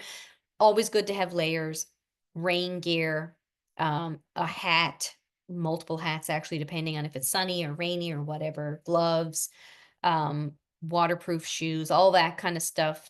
You don't want to show up in a blazer. I have seen that on Frontier when it was freezing. Someone showed up with a blazer and a scarf on.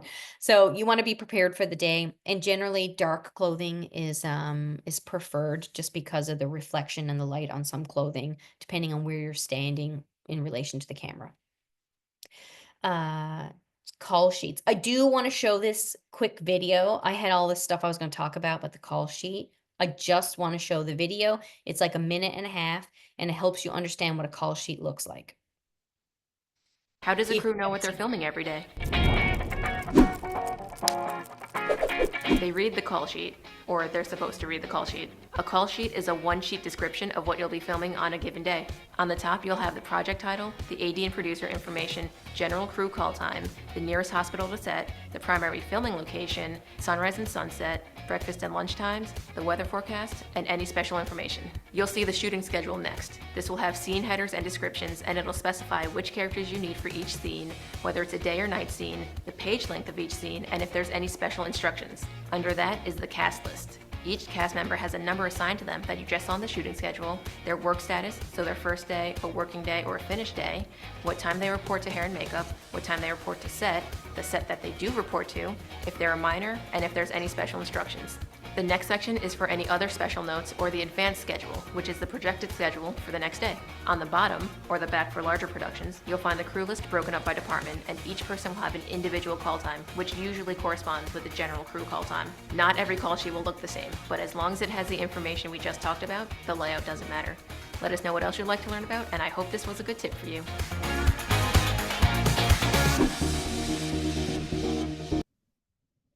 So the call sheet will be distributed out to everyone that's hired on the show. The production office may not have your contact details when you're hired. So it'll be whether it's the best or the key of the department who's hiring you, they will forward you the call sheet or make sure they forward it to you or at least tell you what your call time is. But always ask for a copy of the call sheet because it'll tell you where to park and all that information. And just knowing what time to show up is not always, I mean, it's helpful, but you want to see everything. So if you can get your hands on the call sheet in advance, that will help set you up for success that day. Next is walkie-talkies. Some departments will be required that you use a walkie-talkie. If you're used to them, great. Anyone who has stage experience is probably used to those. Some people not used to them and may feel very uncomfortable using them, and it will take time to get used to it. But note, speak clearly with a normal tone of voice. You don't need to shout. They're sensitive enough. Watch your language. Swearing is very unprofessional on the walkie-talkies in general on set, but you will hear people swearing. But you don't want to be doing it over the walkie. Keep your volume turned down because if it's really loud, you will be able to pick it up on set, even though you've got like it plugged into your ear and sound will be able to pick it up. Sometimes people just turn it off while the camera's rolling and they turn it back on, or you turn it down low. You will hear some people like whispering during a take about like certain equipment that needs to be prepped and brought in, but you want to try and steer clear of doing that. Usually it's like the keys of the department that are doing that. Always have it turned off when you plug it in and when you're changing batteries. Generally, the AEDs are the ones you go to when you need a walkie or you need a new battery. If you try calling someone over the walkie a few times and they're not responding, just stop and wait. Someone might say they have their eyes on them and they might be like, oh yeah, Natasha's by the craft truck or something like that. But they could be in a conversation. They could be in the bathroom. Like, again, if you go to the bathroom, turn off your walkie. Very important. That happens often that people forget to do that. But just give it a break for a bit because there's probably a reason that they're not responding and you don't want to come across as like super annoying. If you haven't heard anything on your walkie for a while, there might be something up. Maybe your battery's dead, so you want to check it. And you would say walkie check, and somebody who hears you on the other end will say a good check, and then you know all is fine. You might have even forgotten to turn the volume up or something when when they finish rolling. Always take good care of your walkie and the accessories. They're super expensive, and production at the end of a show will like collect them all, and they will know if they've met their inventory or not, and they will do everything they possibly can to try and find any missing walkies. You don't want to be the person who lost your walkie, so always keep an eye to it and take care of it. Channel 1 is the main walkie channel, so you will always hear the first AD on that channel. All other conversations kept to a minimum on channel 1. If you want to get the AD's attention, you go to channel 1 and then you switch over to channel 2 and have any conversations that involve a little bit more discussion. And each department will have a channel. So there could be a channel that just has transport on it, just has grips, just has electrics. Set decoration doesn't usually get walkies. And some construction doesn't have walkies. Some departments might just have one open sitting in their space so they can hear what's happening, but those are the people that are away from set. And so you'll have chitter, chat happening with the department, bring this piece of equipment, where so-and-so, all that kind of stuff. But then you also want to stay on channel 1 so that you're hearing how the day is progressing and what's happening, and if they're calling for anything from your department specifically. Next, a typical day on set. I'm going to go through this quickly. So first, you show up to a location. It's transport. Transport are the first people to generally show up. They've got to get they have to get everything ready and set up. Sometimes they're there a day before because they're setting up the base camp, the circus, the Honeyland, all the trailers and all that kind of stuff. So they're the ones that get there first. They need everything hot and ready for when everyone else starts arriving. The base camp, the Circus Honeyland, is like the cast trailers, the star wagons, the bathrooms, the hair and makeup truck, the wardrobe truck, the AD offices. And depending on the size of the production, you might see a lot of trailers, but if it's a small production, it could just be a room somewhere that's been rented next to set. So it totally depends on the budget and what's required for that show. Then there's Techland, which is like the grip truck where all of their tools and all of their gear is. The electric truck, and these are usually like cube vans, for example, or cube trucks, sorry. Sometimes they get bigger ones depending on the needs. The craft truck, the generator, the sound van, the camera truck, and the props truck. That's all Techland. It's great when everyone's together, but boy, there's a lot of, a lot of times departments really want to get their truck close to set, and sometimes you're not getting it. So that is trying to line up Techland and base camp and set and stuff is like a fun project for the transport department. Craft service comes in super early as well. They're getting the craft truck ready so they can provide everybody with breakfast and coffee and tea and everything. Locations will be there early as well, and locations is represented by DGC, which I mentioned, and they're making sure garbage cans are out, butt pails are out, any required signage is there, letting people know where to park and where the set is and all that kind of stuff. The ADs are in, hair and makeup and wardrobe. They're all arriving then about 15 minutes before the first cast member. And they're making sure that actors are moving through the hair, makeup, and wardrobe process so that they're ready to be on set when the time comes.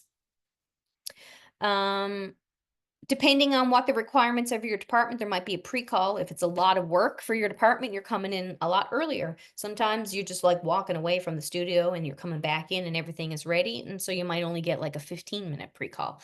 But that's all stuff to be negotiated the day before with the production manager.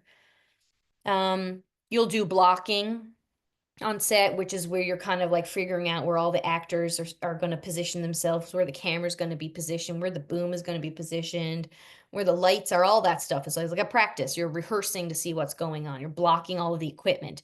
Then you're rehearsing with the actors and they're running through their lines. They're trying to figure out, you know, how do they enter the scene and leave the scene and what does that look like? People who have stage background, you're understanding all of this stuff. And then they step away and the blocking continues with the stand-ins there and kind of some tweaking and stuff that they've learned from the rehearsal. And then they're ready to roll. So the first AD will say lock it up. And lock it up means that you're preventing any activity or disruption that could interfere with the shot. The first AD will then call out roll sound. And that's when we get the sound team activated and the director will call action. And then that's your first shot of the day. And then generally based on when that happens, it lets people know if you're ahead of the day or behind the day. But so many variables happen that like you could be so late getting the first shot, but then you can, like if you have a good AD, they're able to like make the day go a certain way that you're not going to be super late. But you know what? That's not always the case. And then so you film all day, you just keep doing the like lock it up, you know, roll sound and action all day until you're finished all the scenes. And then you wrap at the end of the day and you report. So that's when everybody fills out their timesheets. If you're working as a daily, make sure that you're keeping track of your hours, even if it's on your phone. What time did you start? What time did you finish? You're going to have to relay that to someone in your department so they can fill out the timesheets and make sure that it's submitted to the accounting department. So make sure you ask how all of that is done on your team because it is different in some departments. And then next slide, some tips for a successful day on set.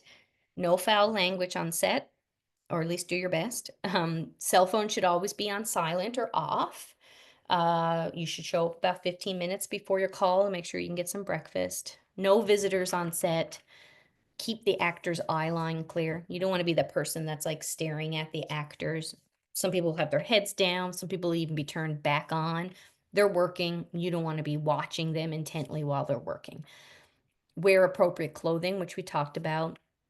Ask before moving gear that's not in your department. Moving vehicles is a job for transport only. Always be aware of if you're blocking any of the light by standing where you are, or if you're blocking the camera, or if you're in the way of the boom with the sound department, or you're blocking some monitors. Ask before plugging in your phone. Sometimes you might see a socket somewhere and you're like, oh, great, I'm just going to plug in my phone and charge it. Personal experience, don't do that because I did that and I tried to make a cup of tea once at the craft table and I ended up blowing a circuit. I also basically did everything above that as well when I first started on set. And then pay attention to how long you're hanging around the craft truck because or the craft table, if you're doing that, that means you're not working. So be mindful. And rolling means no talking. And sometimes you'll see a red light and it will ring once for rolling and ring twice. Like a bell with the red light, it'll ring twice to say that they're cut that scene. So listen and look for the red light. And then do your best not to run on set. It can be frantic sometimes and you want to get somewhere with a piece of equipment, but be mindful because there's a lot of tripping hazards at times. It could be a dark set if you're somewhere. So just walk, don't run is a great way to make sure you're taking care of yourself on set.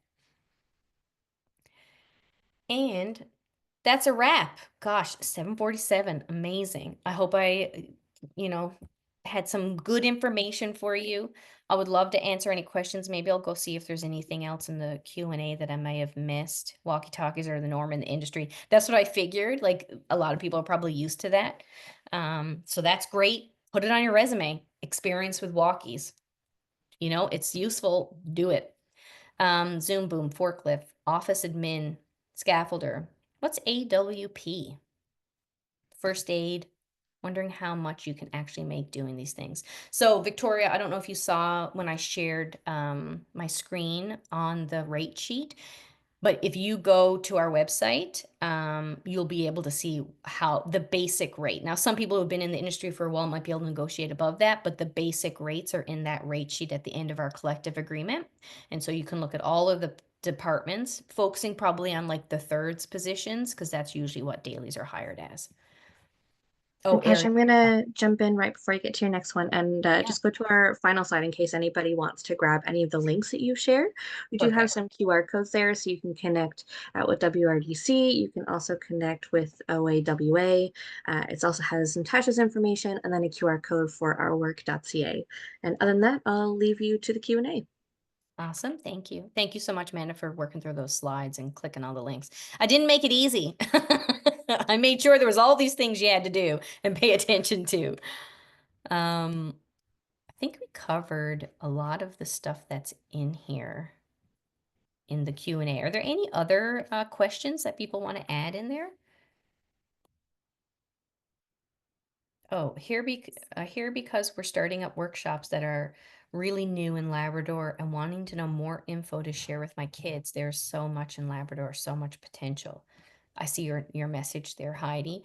Feel free to email me if you have any other questions about that kind of stuff and workshops and whatever else, and we can kind of bounce some ideas off of each other, and I can share with you, like, for example, on our on our website, there is a section that shows all of the different courses that our members take and get reimbursed. So even looking at some of those providers might be helpful, because they could have services in your area or not. But yeah, you can email me. My email is right there on the screen if you have any other questions about that.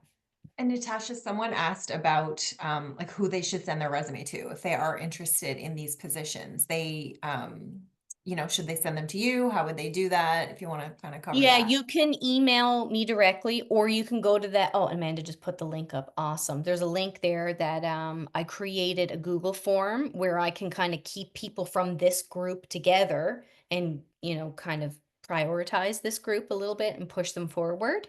So you can either email me directly and just let me know that you attended this session, or you can go to that Google form, answer those questions, and upload your resume. Either way, I'll get it. We'll make sure that that link goes out to everyone too, probably tomorrow morning after the session. So if you don't get it from the chat, we'll make sure it gets to you by email. Amazing. Okay, Victoria, you saw the basic rates. Okay, great. And then Julia, this sounds amazing. Thank you so much. You're welcome. I'm really happy to be here. I'm a student going back to school in the fall. Can I apply for any of these jobs just for the summer? Definitely. Summer is our busiest time, and so that's the higher probability of being hired. And I really want to encourage Keys to like hire people that have experience on their resumes and are in your positions that are already working in trades, versus like calling up their cousin because they're not working at the mall on Sunday and they need somebody. So I definitely am trying to contain the sort of recruitment process. And this summer we're going to need a lot of people on the Netflix show. So please do that. Is there any pension or medical insurance included? So we do have RRSP contributions that are in our collective agreement. And if you are hired as a daily and you're not a member, it gets paid out onto your paycheck. And our RRSP is at 6.5% for the higher tiers and 6% for the lower tiers. And then medical insurance, we do have medical insurance for members. If you are a permit hired as a daily, that amount of money gets squirreled away for you, so that if down the road someone becomes a member, they already have a bank built and they can get access to the medical faster. But it's not something that gets paid back out onto your paycheck if you don't, eventually become a member. And there's a benefit page on our website as well where you can read a little bit more about what those benefits are. And then is it possible to work like 3 weeks? I'm looking at another contract that I'll work 3 weeks on and then 3 weeks off. Yeah, definitely, because as a daily, you're being hired as for a day. And if you show up on that day and you leave a good impression, and they need more people, they'll probably call you and say like, are you available to work the rest of the week, or are you available to work 3 days next week? Or I know I'm going to need someone in 2 weeks. Do you think you're going to be available? So as long as there's no members on our daily availability list, the keys have the ability to hire outside. And that's what I expect, is that there's not going to be anybody on our daily availability. Some departments maybe, like script supervisors, for example, there's only one for show. And if we have 5 people in the department and there's 3 shows, there's 2 people available. But when it comes to grip, electric, transport, all the departments that I mentioned, there will be less people or no people on that daily availability list, and they will need to find other people in the public who have the skills and may or may not have some TV experience. Does this union ever open to accepting new members or never? If yes, how often does it happen? So in order to become a member, there's like depending on the department, there's a list of things. So you have to work 720 hours. You have to work on 3 separate productions. You need letters of recommendation. You'll need some certificates depending on the department. So once all of that is met, you can apply for membership. And then your application goes in front of the general membership at a meeting, and the general membership meetings happen every quarter. So there's the opportunity for people to get voted in 4 times a year if they meet the membership requirements. And that could take a long time for people, or if you're like a daily on multiple shows all summer, it might not take that long to actually reach the membership requirements. I need help building a resume. That's excellent. I'd love to pop in on that one, Natasha. Yeah, go ahead, Amanda. That's perfect. So WRDC, we do offer career development services, and that would include boosting up your resume and making sure that you have your transferable skills listed in a way that employers can read easily. So if you're looking for help on that way, please connect with us online at our website. And again, I'll make sure everyone has all the links and the resources that Lee shared as well. So if you would like to connect with one of our CDPs, we'll make sure that that's available for you. That's so helpful. OAWA also offers a similar service. So if you are a tradeswoman and you're registered with us, we will also help you with your resume. That's amazing. Man, some of the resumes I get, I would want to send them to you for help. So that's great to know there's like help out there to like make a good resume. But honestly, like sometimes they're just looking. They're not even looking at format all the time. It's like, have you worked on a show before? In what department? Oh, you have these skills. Okay, awesome. These are the jobs you had. Like sometimes it's quick, and sometimes you want to stand out amongst all the other ones.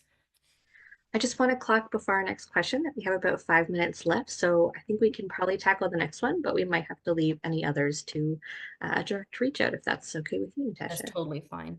Perfect. For the positions where a trades background is a benefit, is there a preference between apprenticeship level experience or journey person? No. It honestly, if you have the experience, highlight if it's one or the other, but go into detail about what are the skills that are your like in your trade, what are the skills that you have? If you can like kind of parse it out and make it clear, that will help depending on which department you're applying for. Amazing. Thank you so much, Natasha. Lee, is there anything you want to put in before we end for the night? No, that was great. Thanks, Natasha. It was excellent. Thank you, Amanda, for sharing all those links and things like that. So yeah, and Amanda, if you could share also my contact information when you send out like the links and whatnot, so then if anyone wants to get in touch with the Office to Advance Women Apprentices, they know how to reach me. Sounds perfect. All right. Thank you so much, everyone, for joining us tonight. You'll get an email sometime tomorrow with all the information that we've shared tonight.